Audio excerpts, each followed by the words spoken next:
এই গাইস চলে এসেছি দুপুরের লাঞ্চের থালি নিয়ে। আর দুপুরের লাঞ্চের থালিতে কি মেনু আছে চলো ঝটপট তোমাদেরকে জানি। সবার প্রথমেই দেখতে পাচ্ছ ভাত, আর ভাতের সঙ্গে আছে এখানে পটল ভাজা আছে। এখানে ঠিক এইভাবে মা পটল ভেজে দেয়, আমার ভীষণ ভালো লাগে। এটা হলো কুমড়ো ভাজা, আর এটা হলো আলু ভাজা। আলু ভাজা এরকম গোল গোল করে খেতে আমার খুব ভালো লাগে।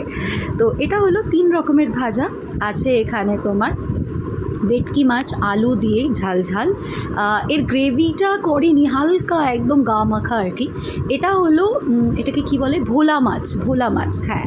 তো ভোলা মাছ, আর এটা হলো পুঁই চিংড়ি। তো এই দিয়ে আজ দুপুরে লাঞ্চের থালি। আজকের নয়, এটা হলো আমার কলকাতায় থাকা লাঞ্চের থালি, যেটা আজকে অনেক দিন পর আমি তোমাদের দিতে পারছি। তো খুব মিস করছি আমি কলকাতার এই লাঞ্চের থালি। তো সবাই ভালো থেকো, আর জানিও কেমন লাগলো আজকের এই থালি। তো দেখা হবে তোমাদের সঙ্গে আমার পরের ভিডিও। ততক্ষণের জন্য সবার ভালো লাগলে লাইক, কমেন্ট আর শেয়ার করতে ভুলো না। টাটা।